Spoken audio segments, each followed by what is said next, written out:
साळी काका, मला एकदा काशीला भेटायचंय पण प्लीज काका नाही म्हणू नका, प्लीज प्लीज काका. ठीक आहे, तुम्ही भेटून घ्या, पण जंत्रे साहेब यायच्या अगोदर तुम्ही इथून निघा, नाहीतर आमची खैर नाही. काशी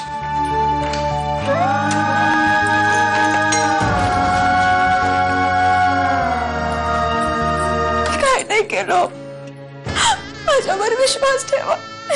मी काहीच नाही केलं. काशी, हे तू मला सांगावं इतकी तू माझ्यापेक्षा वेगळी आहेस का ग?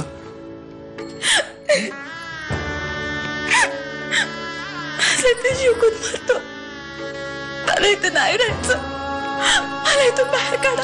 काळजी करू नकोस, मी बाहेर काढेन तुला इथून. आपण प्रयत्न करूया.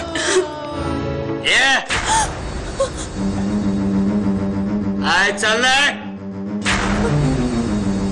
आतमध्ये यायला कोणी दिलं? आत कसा आलास?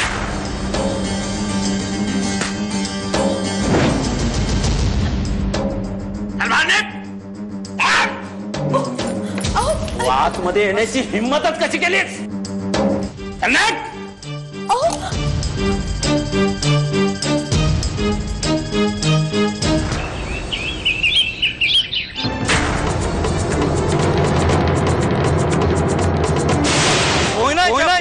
वाढलेलं मूल हे गुरुवाचं नसून त्या भाऊच आहे असंही त्याच्यावर गंभीर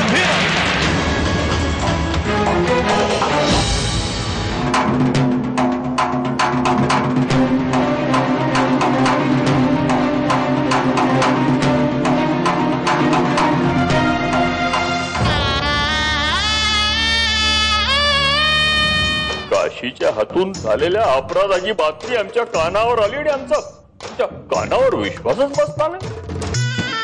स्वतःच्या आईनंतर तिची गादी तू चालवावीस अशी आई भिराईची इच्छा होती. त्या इच्छेचा तू अपमान केलास. संजय बरोबर लग्न करून स्वतःचं भाग्य बदलून घेण्याचा प्रयत्न केलास आणि म्हणून आई भिराईनं ही सगळी कृत्य तुझ्या हातून करवली.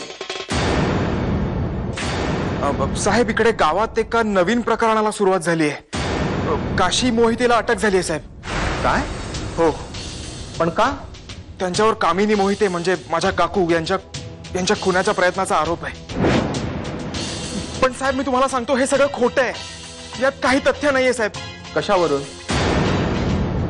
नाही म्हणजे हा आरोप खोटा आहे हे सिद्ध करण्यासाठी तुमच्याकडे पुरावे आहेत का काही? पण साहेब, माझी खात्री आहे की काशी दोषी नाहीये. ती असं नाही करणार साहेब. हे बघा, हा एक नवरा बोलतोय आणि कायद्याला नातं नाही पुरावे समजतात. आणि आता ही खुनाची केस असल्यामुळे मी काही करू शकत नाही. सॉरी. नाही साहेब, तुम्ही एकदा ऐक. नाही, काही झालं तरी मला काशीला सोडवलंच पाहिजे.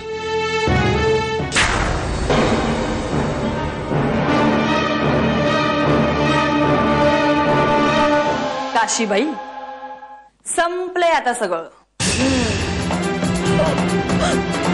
तुम्ही असं का करताय? तुमचं काय वाईट केलं? तुम्ही हा आरोप माझ्यावर केलात. का करते? अगं भवाने, तुझ्यामुळे माझी जी अवस्था झाली ना त्या मानाने तुला दिलेली ही शिक्षा खूप छोटी आहे. तुझ्यामुळे माझं घर उद्ध्वस्त झालं. मी खरंच सांगतेय, मी काही केलं नाहीये. हे खोटं खोटं रडणं बंद कर आता. कितीही डोकं आपटलंस ना तरी सुद्धा मी तुला भीक घालणार नाहीये. आता फक्त सूड उगवलाच आहे, प्रत्येक क्षणाचा सूड. आणि विजय फक्त माझाच असेल.